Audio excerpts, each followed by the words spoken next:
So imagine for a second that you are a citizen of a country, and the leaders of that country say that they are going to give money to another country in the form of aid, no matter what, unconditionally. Imagine that that country can do anything to you, to your country, to other citizens or residents of your country, and the leaders of your country continue to say, we're going to give them money no matter what. That's weird, right? Money given to other countries is really conditional. Typically, when a country gives money to another country, it has one of a few goals. The first is to execute soft power against that country. Remember that soft power is the ability for one country to influence the actions or behaviors of another country through carrots and sticks. The second is sometimes there's genuine altruism involved, right? If there's during the Haiti disaster, lots of people sent resources to Haiti to help them rebuild. And the other one is to explicitly to get them to do something, not to influence the way that they think about your country generally, but to achieve a specific end. So, country A provides country B an amount of money in order for country C and country C to, form an alliance or enact a trade agreement or something like that. So those are the three basic things that countries use aid for. But that's all conditional, right? There are conditions attached to all of those. If the country that you're giving aid to, money to, doesn't fulfill those conditions, then in theory, the aid stops. That makes sense. So why would a country give resources to another country unconditionally? Why? It doesn't make sense. It's not rational. But if you live in the United States, we do this for two countries, specifically, Saudi Arabia and Israel. Saudi Arabia not only trained the hijackers and supported the hijackers during the 9/11 attacks, but they executed an American resident, butchered him to death in an embassy in another country, not even our country. Israel routinely violates the standards that we hold dear as Americans, in theory. Democracy for everyone, rights and freedoms, land, liberty, happiness, life, land, liberty. And we still give them money. Why? Why do we do this? So this is a money and politics issue. Of course, Israel has a lobby. It's called AIPAC. Saudi Arabia has its own lobbies, whose names escape me at the moment. But these people are influencing our politicians through campaign finance, through speaking gigs, through private benefits that can't be tracked, or that are disregarded as corruption, as not being corruption, even though they are corruption.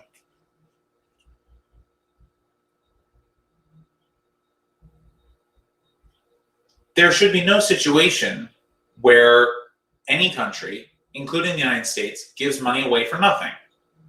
Now, I did mention altruism earlier. It's true.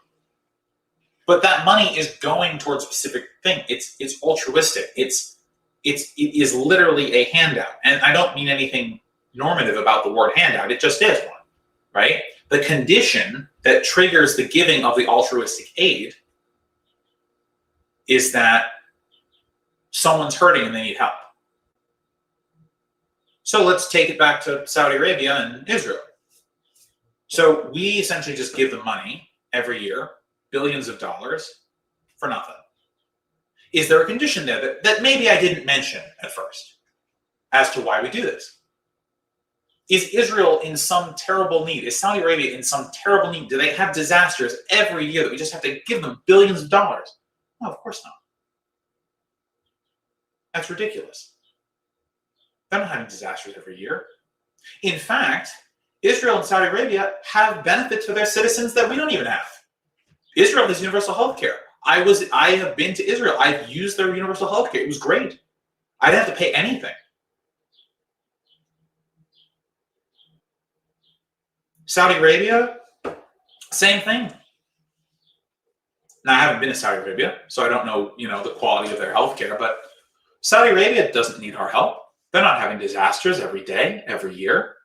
Israel's not having disasters every year. And in fact, Israel has, as I mentioned, they have benefits for their citizens that we don't even have for ours. So why are we giving them all this money? Because our politicians are being bribed. I hate to break it to you, it's a tough term. It doesn't sound great, but these lobbyists, through these campaign contributions, they're bribes. We call them campaign contributions to make ourselves feel better about the blatant corruption that goes on in our country.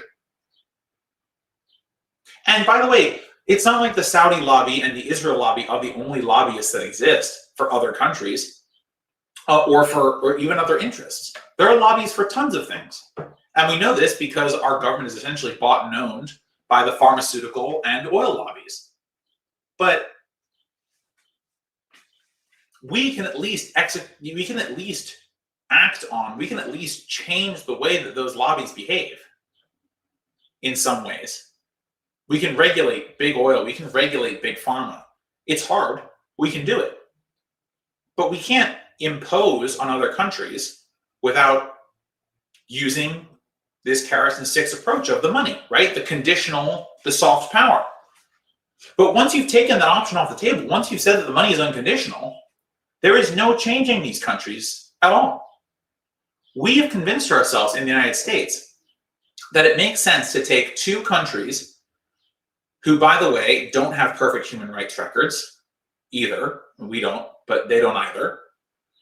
And to hold them up as beacons of what it means to be a friend of the United States. And then on top of that, to give them money for nothing, for years and years and years. We need that money here. They don't need it. Israel, the money we give to Israel is military aid, right? Is Israel's military small or suffering from lack of funds? No. Israel has one of the most modern militaries in the Middle East, with the exception of Egypt and Saudi Arabia, who, by the way, we also give money to for their military. Military aid should be to aid their military, because for some reason their military needs aiding. But does it? No, of course it doesn't. Israel doesn't have some deficiency of military equipment. Saudi Arabia doesn't have some deficiency of military equipment. And we can see that because the Saudi Arabians are carrying out all sorts of military engagements in Yemen. Israel's carrying out all sorts of military engagements right now in Palestine, in Gaza and the West Bank. They invaded Lebanon a few years ago. Israel's military isn't lacking. We don't need to prop up their military. Saudi Arabia's military isn't lacking. We don't need to prop up Saudi Arabia. What we have done by saying that the aid to these two countries, and I'm just using these two countries because these are the most prominent countries that take US money and don't give anything in return, okay? We have condoned everything that these two countries do. So regardless of how you feel about these countries, whether you love them or hate them or whatever, it doesn't matter.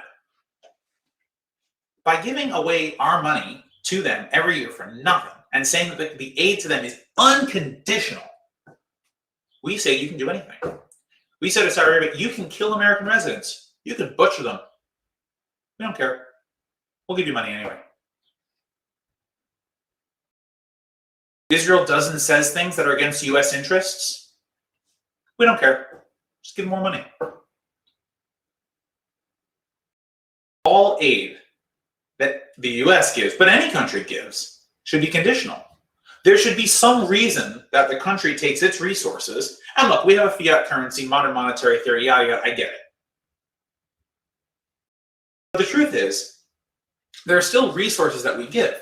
Because oftentimes the aid that we're getting isn't just cash. Sometimes it is, but oftentimes we're giving tools and munitions and other physical resources, things that are actually, in theory, limited.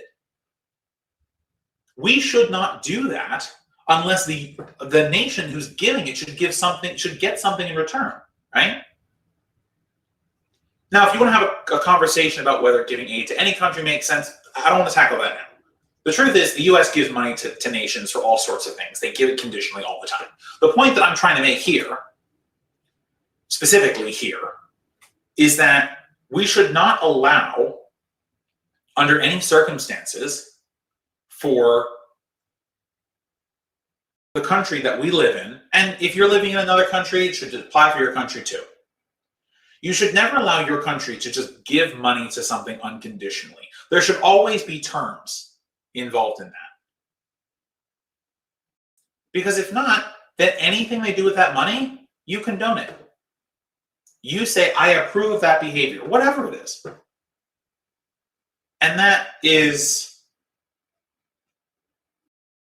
it's just wrong. Remember, every time, and this is the last thing I will say on this, every time that your government spends a single unit of currency, they do so in your name. So whatever your name is, you know mine. When your government spends money, they do it in your name. In your name, and your name, and your name, and your name, and whoever else. That money is being spent on your behalf and in your name. Do you really want it going to someone for nothing?